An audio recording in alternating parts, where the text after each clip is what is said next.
அனைவருக்கும் வணக்கம். என்னுடைய பெயர் ராம். நான் இப்போ ஒரு டீ கடை நடத்தி வருகிறேன். எனக்கு அந்தளவுக்கு படிப்பு வரவில்லை. அதனால் நான் இப்போது டீ கடையை நடத்தி வருகிறேன். எனக்கு திருமணமாகிவிட்டது. மனைவியும் 2 குழந்தைகளும் உள்ளனர்.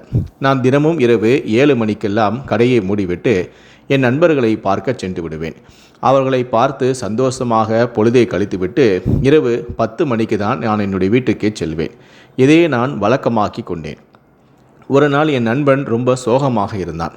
என்னடா ஹரிஷ், ஏன் இப்படி சோகமாக இருக்க என்று கேட்டேன். அப்போது அவன் ஒரு பெண்ணை காதலிப்பதாக கூறினான். நான் சொன்னேன், ஒரு பெண்ணை நீ விரும்புகிறாய் என்றால் தைரியமாக அவளிடம் சென்று உன்னுடைய காதலை சொல். அப்போதான் அந்த பெண் உன்னை விரும்புகிறாரா இல்லையா என்பதை தெரியும். இல்லை என்றால் கடைசி வரைக்கும் நீ ஒருதலையாக தான் அந்த பெண்ணை காதலிக்க வேண்டும் என கூறினேன். அவனோ எனக்கு பெண்களிடம் பேச பயமாக இருக்கிறது என்று சொன்னான். நான் சிறு வயதில் பள்ளியில் படிக்கும்போது என்னுடைய சக தோழிகளிடமெல்லாம் நான் சகஜமாக பேசுவேன். நான் பேசாத பெண் பிள்ளைகளே கிடையாது. நான் பெண்களிடம் பேச கூச்சப்படவும் மாட்டேன். ஆனால் என் நண்பனான ஹரிஷோ பெண்களிடம் பேசவே மாட்டான். அந்தளவுக்கு கூச்ச சாபம் உடையவன். சரி, அவன் யாரை தான் காதலிக்கிறான் என்று என்னிடம் காட்டு என்று நான் கூறினேன். அப்போது அவன் ஒரு பெண்ணை காட்டினான். அந்த பெண்ணை பற்றி நானும் விசாரித்தேன். அந்த பெண்ணுடைய பெயர் தனலட்சுமி என்றும், ஆனால் அவருக்கு ஏற்கனவே திருமணமாகி ஒரு குழந்தை இருப்பதையும் அறிந்து நானும் ஷாக் ஆனேன். இது குறித்து என் நண்பனிடமும் தெரிவித்தேன். அவனும் இதை கேட்டு ஷாக் ஆனான். ஆனால் இருந்தாலும் அவன் அந்த பெண்ணை உயிருக்குயிராக காதலித்ததால் அந்த பெண்ணை அவன் எப்படியாவது திருமணம் செய்து கொள்ள விரும்பினான். அதனால் நான் அவனை வற்புறுத்தி அந்த பெண்ணிடம் போய் பேசு என்று சொன்னேன். ஆனால் நான் எவ்வளவுதான் வற்புறுத்தினாலும் அவன் அந்த பெண்ணிடம் பேசவே இல்லை. சரி, உனக்காக நான் போய் அந்த பெண்ணிடம் பேசுகிறேன் என்று நான் போய் தைரியமாக தனலட்சுமியிடம் பேசினேன். அப்போது என் நண்பனான ஹரிஷ் உங்களை காதலிக்கிறான் என்றும் உங்களை அவன் திருமணம் செய்து கொள்ள விரும்புகிறான் என்றும் கூறினேன். இதை கேட்டதுமே அந்த பெண் அதிர்ச்சியானாள். திடீரென ஒருவன் வந்து இப்படி சொல்கிறானே என்று. ஆனால் அந்த பெண்ணோ, எனக்கு திருமணத்திலெல்லாம் விருப்பமில்லை. எனக்கு ஏற்கனவே திருமணமாகி ஒரு குழந்தையும் இருக்கிறது. அதனால் உங்கள் திருமணமாகாத உங்கள் நண்பரை நல்ல பெண்ணாக பார்த்து திருமணம் செய்து கொள்ளுங்கள். எனக்கு திருமணம் செய்ய விருப்பமில்லை என்று மூஞ்சில் அடித்தது போல சொல்லிவிட்டாள். இதை நான் என் நண்பனிடமும் சொன்னேன். அவனும் அதன் பிறகு சரி, நம்மளை அந்த பெண் பிடிக்கவில்லை என்று சொல்லிவிட்டால் இனி அந்த பெண்ணை டிஸ்டர்ப் செய்யக்கூடாது என்று அவனும் ஒதுங்கிவிட்டான். அதன் பிறகு நாங்கள் அந்த பெண்ணை கண்டுகொள்ளவும் இல்லை. ஒரு நாள் எதர்ச்சியாக அந்த பெண்ணை சந்திக்கவும் நேர்ந்தது. அப்போது அந்த பெண்ணே வந்து என்னிடம் பேசினார்கள். உங்கள் நண்பனிடம் நீங்கள் சொல்லி புரிய வைத்து விட்டீர்களா என்று கேட்டாள். நானும் ஆமாம், என் நண்பனிடம் சொல்லிவிட்டேன். ஆனால் அவன் உங்களை டிஸ்டர்ப் பண்ண மாட்டான். உங்கள் வாழ்க்கையில் அவன் குறுக்கிட மாட்டான். அவனுக்கு நான் சொல்லி புரிய வைத்து விட்டேன் என்று சொன்னேன். அதற்கு அந்த பெண் என்னிடம் நன்றி சொன்னாள். அதன் பிறகு நான் கேட்டேன், உங்களுக்கு ஏன் திருமணத்தில் விருப்பமில்லை? நீங்களே கணவனை பிரிந்துதானே வாழுகிறீர்கள் என்று நான் கேட்டேன். அப்போது அந்த பெண்ணோ, நான் திருமணம் செய்து கொள்ள எனக்கு இப்போதைக்கு மனமில்லை. நான் யாரிடம் நண்பராக நான் பழகுவேனே தவிர நான் திருமணம் செய்து கொள்ள மாட்டேன் எனவும் கூறினார். அப்படியென்றால் நீ என்னுடன் நீங்கள் நட்பாக பழகலாமே என்று நான் கேட்டேன். அதற்கு அந்த பெண்ணும் சரி, நான் உங்களுடன் நட்பாக பழகிறேன் என்று சொன்னார். உடனே நான் அவளிடம் ஃபோன் நம்பரை கேட்டேன். அவளும் அவளுடைய நம்பரை கொடுத்து விட்டு சென்றார். நானும் என்னுடைய நம்பரை கொடுத்தேன். அவளும் என்னுடைய நம்பரை வாங்கிவிட்டு சென்றார். அதன் பிறகு நாங்கள் இருவரும் சகஜமாக ஃப்ரெண்ட்ஸாக பேச ஆரம்பித்தோம். நாங்கள் அடிக்கடி செல்போனில் பேசிக்கொள்வோம். நான் அவளை கலாய்ப்பதும் அவள் என்னை கலாய்ப்பதுமாக தான் இருந்தோம். நாங்கள் பல மாதங்கள் இப்படி பேசினாலும் கூட ஒரு முறை கூட செக்ஸ் சம்பந்தமான விஷயங்கள் நாங்கள் பேசியதும் இல்லை. எங்களுக்குள் எந்த விதமான நெருக்கமும் ஏற்பட்டதில்லை. அடிக்கடி பேசுவோம், சந்தோஷமாக பேசுவோம். அதன் பிறகு அவரவர் வேலைகளை பார்த்து கொண்டு இருந்தோம். இப்படியே நாட்கள் சென்று கொண்டே இருந்தது. நானும் அந்த பெண்ணை பற்றியும் அவருடைய குடும்பத்தை பற்றியும் கேட்கவே இல்லை. பல நாட்களுக்கு பிறகு அந்த பெண் சோகமாக இருந்தாள். ஏன், என்னாச்சு? எப்பவும் கலகலப்பாக பேசுவீங்களே, இப்போ ஏன் ரொம்ப சோகமாக இருக்கிறீங்க என்று கேட்டேன். அப்போது தான் அவள் தன்னுடைய சோக கதையை சொல்ல ஆரம்பித்தாள். அவளுக்கு கடந்த 5 ஆண்டுகளுக்கு முன்பு, தற்போது அவளுக்கு 25 வயது ஆகிறது. சரியாக 20 வயது இருக்கும் போதே அவருடைய பெற்றோர்கள் அவருக்கு திருமணம் செய்து வைத்திருக்கிறார்கள். அந்த திருமணத்தின் போது அவள் முதலில் 2 குழந்தைகளை பெற்றிருக்கிறார். கணவனோடும் சந்தோஷமாக வாழ்ந்திருக்கிறாள். ஆனால் கணவன் மனைவிக்கு இடையே கருத்து வேறுபாடு ஏற்பட்டிருக்கிறது. இதனால் அவருடைய கணவன் மனைவியையும் 2 குழந்தைகளையும் விட்டுவிட்டு எங்கோ சென்று விட்டான். வேறு வழி இல்லாமல் 2 குழந்தைகளை வைத்து வளர்க்க அவள் கஷ்டப்பட்டிருக்கிறாள். அதன் பிறகு தன்னுடைய பெற்றோரிடம் சென்று தன்னுடைய 2 குழந்தைகளையும் கொடுத்துவிட்டு, இந்த குழந்தையை நீங்கள் பார்த்து கொள்ளுங்கள், நான் நகரத்திற்கு சென்று ஏதாவது ஒரு வேலை செய்து சம்பாதித்து பணத்தை அனுப்புகிறேன் என்று சொல்லிதான் இங்கு வந்திருக்கிறார். இங்கு வந்து ஒரு தனியார் நிறுவனத்தில் வேலையும் தேடிக்கொண்டு ஒரு வாடகைக்கு வீடு எடுத்து அங்கு தங்கி வேலைக்கு சென்று கொண்டிருந்தாள். அந்த சமயம் பார்த்துதான் அவளுக்கு வேலைக்கு செல்லும் சமயத்தில் மற்றொருவருடன் அவருக்கு பழக்கம் ஏற்பட்டிருக்கிறது. அவரும் வந்து தனலட்சுமியை காதலிப்பதாக கூறியிருக்கிறார். அவளும் அதன் பிறகு அவனை காதலித்தும் இருக்கிறாள். அதன் பிறகு 2 பேருமே திருமணம் செய்து குடும்பம் நடத்தியிருக்கிறார்கள். கணவன் மனைவியாக வாழ்ந்திருக்கிறார்கள். இதன் மூலமாக மீண்டும் தனலட்சுமி கர்ப்பமாகி மறுபடியும் அந்த 2வது கணவனுக்காக ஒரு குழந்தையும் பெற்றிருக்கிறாள். திருமணமாகி ஓராண்டுக்கு பிறகு மீண்டும் கணவன் மனைவிக்குள் சண்டை ஏற்பட்டிருக்கிறது. கருத்து வேறுபாடு ஏற்பட்டு தற்போது 2வது கணவனும் அவளை விட்டு பிரிந்து சென்று விட்டார். தற்போது அவருக்கு பிறந்த ஒரு குழந்தை என மொத்தம் 3 குழந்தைகளை அவள் வளர்த்து வருகிறார். இந்த சமயத்தில் தான் என் நண்பனும் சென்று தனலட்சுமியிடம் காதலை சொல்லியிருக்கிறான். அதனால் தான் அவள் போதுண்டா சாமி, ஏற்கனவே 2 பேர் கல்யாணம் பண்ணி விட்டுட்டு போயிட்டாங்க, இப்போ 3வது வர ஒருத்தன் வரானா, போதும் போதும் எனக்கு வேண்டவே வேண்டாம் என்று தான் என்னுடைய நண்பனின் காதலை அவள் நிராகரித்தாள் என்றும் என்னிடம் சொல்லி அழுதாள். இதை கேட்டு நான் பேரதிர்ச்சியானேன். அவளுக்கு ஏற்கனவே ஒரு குழந்தை இருக்கிறது என்று தான் நினைத்திருந்தேன். ஆனால் ஊரில் ஏற்கனவே இன்னொரு 2 குழந்தைகள் இருப்பதை சொல்லி கேட்டு நானும் அதிர்ச்சியானேன். அதன் பிறகு நான் அவளுக்கு ஆறுதலாக பேச ஆரம்பித்தேன். அதன் பிறகு எங்களுக்குள் கொஞ்சம் கொஞ்சமாக நெருக்கம் அதிகமானது. அவள் என்னை அவளுடைய வீட்டுக்கெல்லாம் அழைத்தாள். நானும் அவனுடைய வீட்டுக்கெல்லாம் சென்று வந்தேன். இப்படியே நாட்கள் செல்ல செல்ல எங்களுக்குள் தகாத உறவு ஏற்பட்டது. அதன் பிறகு நான் வழக்கம் போல என்னுடைய கடையை இரவு 7 மணிக்கு பூட்டிவிட்டு என் நண்பர்களை பார்க்க செல்வேன். ஆனால் தற்போது என் நண்பர்களை பார்க்க செல்லாமல் நான் தனலட்சுமியின் வீட்டிற்கு செல்ல ஆரம்பித்தேன். அவளும் வேலைக்கு சென்று இரவு 6 மணிக்கு வீட்டுக்கு வந்து விடுவாள். அதன் பிறகு நான் கடையை மூடிவிட்டு அவளுடைய வீட்டுக்கு செல்வேன். அதன் பிறகு நான் அவளோடு உல்லாசமாக இருக்க ஆரம்பித்தேன்.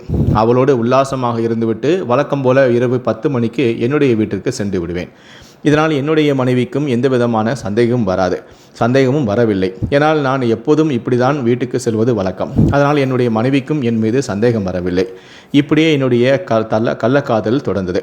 நானும் அடிக்கடி அவளுடைய வீட்டுக்கு செல்வது, உல்லாசமாக இருப்பது என என்னுடைய கள்ளக்காதலை தொடர்ந்து கொண்டிருந்தேன்.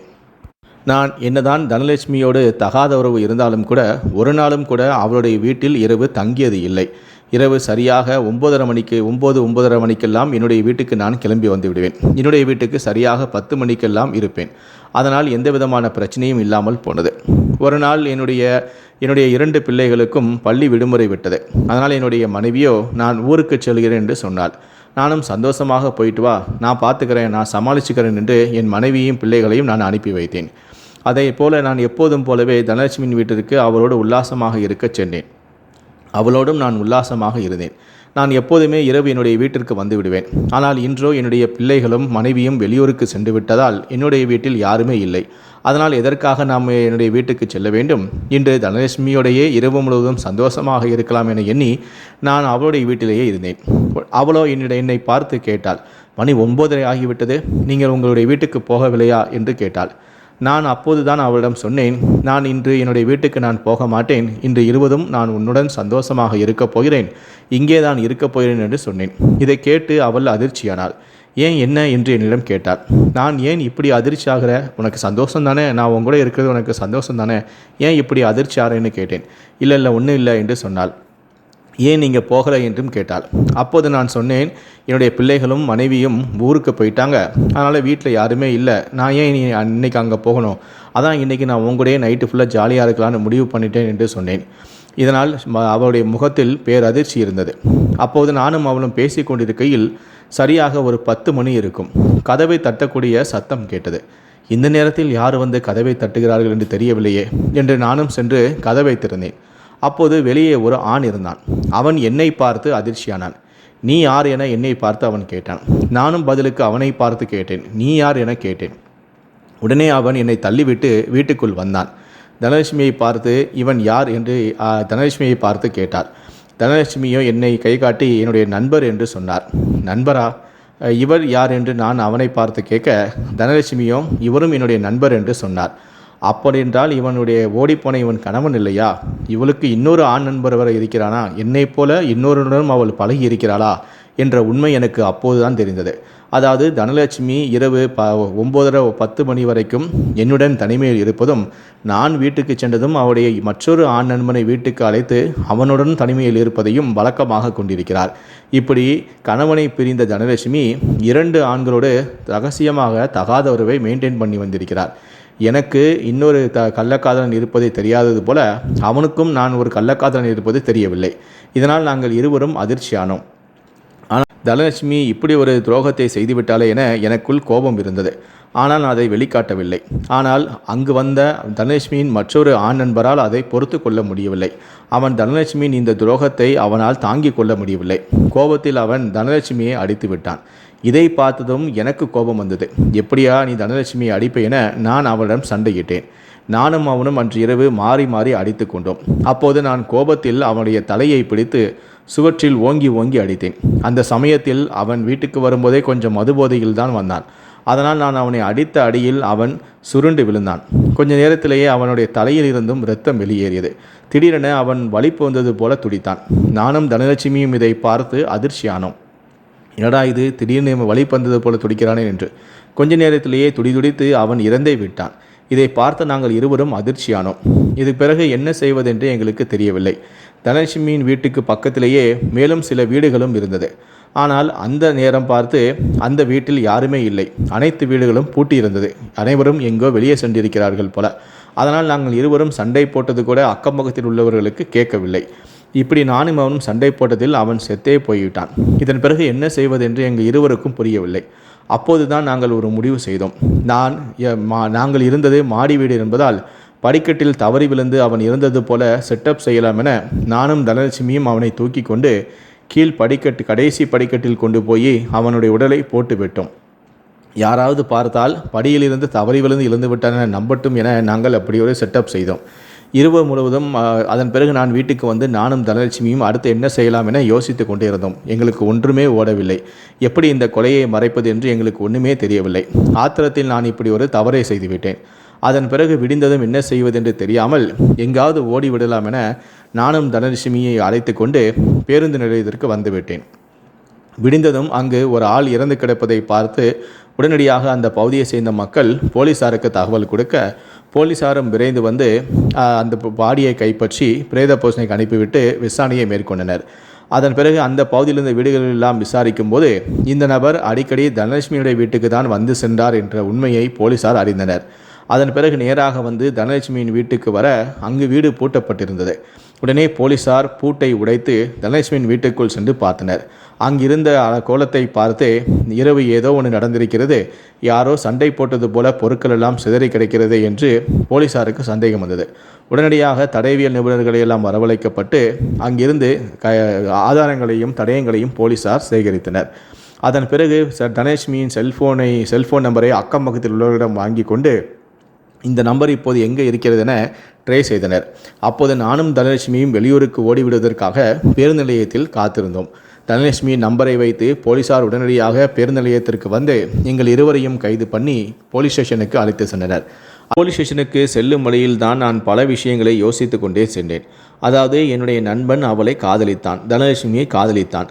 அவளிடம் தன்னுடைய காதலையும் சொன்னான். திருமணம் செய்து கொள்ளவும் விரும்பினான். ஆனால் அதை தனலட்சுமி ஏற்கவில்லை, காதலை நிராகரித்து விட்டாள். அதற்கு காரணம் அவள் பல ஆண்களோடு தொடர்பு வைத்துக் கொள்ளதான் விரும்பினாள். யாரையுமே திருமணம் செய்து கொள்ள விரும்பவில்லை. அதனால்தான் நான் அவளை திருமணம் செய்து கொள்ள விரும்பவில்லை என்பதால் என்னுடன் அவள் தொடர்பை ஏற்படுத்தி கொண்டாள். என்னுடனும் அவள் அடிக்கடி தனிமையில் சந்தித்து தன்னுடைய உடல் தேவையை பூர்த்தி கொண்டாள். அதே போல இரவு அவளுடைய உடல் தேவை இருந்ததால் இன்னொருவனுடனும் அவளை பழகி நைட் மட்டும் அவனை வீட்டுக்கு அழைத்து அவனுடனும் உல்லாசமாக இருக்க ஆரம்பித்தாள். இப்படி இருவருடனும் ரகசியமாக ஒரு தொடர்பை ஏற்படுத்தி கொண்டாள். அவள் காலை நேரத்தில் அவள் கம்பெனிக்கு வேலைக்கு செல்வதால் தான் காலையில் யாருடனும் தொடர்பு வைத்துக் கொள்ளவில்லை. ஒருவேளை அவள் வீட்டிலேயே இருக்கக்கூடிய ஒரு பெண்ணாக இருந்தால் காலையிலும் கண்டிப்பாக யாருடனாவது தொடர்பு வைத்து கொண்டு ஒரு நாளைக்கு 3 பேருடன் அவள் உல்லாசம் அனுபவித்து வந்திருப்பாள். இப்படிப்பட்ட ஒரு கேடுகட்ட பெண்ணுக்காகவா என்னுடைய வாழ்க்கையை நான் அழித்து விட்டேன்? தனலட்சுமியை அடித்து விட்டானே என்ற கோபத்தில் நான் அவனை அடித்தே கொலை செய்து விட்டேன் என்று நான் நினைத்து வருத்தப்பட்டேன். இப்படிப்பட்ட ஒரு கேடுகட்ட பெண்ணுக்காக நான் என்னுடைய மனைவி மற்றும் குழந்தைகளை விட்டு இனி என்னுடைய வாழ்க்கை முழுவதும் நான் ஜெயிலிலே தான் கழிக்கப் போகிறேன் என்று நினைத்து நானும் கவலைப்பட்டேன். அப்போது தனலட்சுமியை பார்க்கும்போது எனக்கு கோபம் அதிகமானது. எப்படியும் ஜெயிலுக்கு தான் போகப் போகிறோம், இவளையும் சேர்த்தே கொன்றுவிட்டே போய்விடலாமா என்று கூட நான் யோசித்தேன்.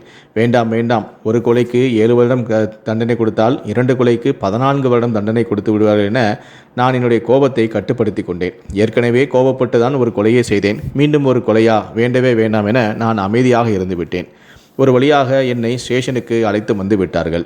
அதன் பிறகு அவர்கள் என்னிடம் விசாரணை செய்தனர். நானும் தனலட்சுமியும் எப்படியும் மாட்டிக்கொள்வோம் என்று எங்களுக்கு தெரியும். ஆனால் நாங்கள் இவ்வளவு சீக்கிரமாக மாட்டிக்கொள்வோம் என்று எங்களுக்கு தெரியவில்லை.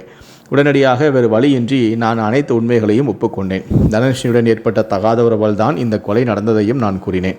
அதன் பிறகு நான் அளித்த வாக்குமூலத்தின் அடிப்படையிலேயே போலீசார் என் மீதும் தனலட்சுமி மீதும் கொலை வழக்கு பதிவு செய்து எங்கள் இருவரையும் கைது செய்து சிறையில் அடைத்தனர்.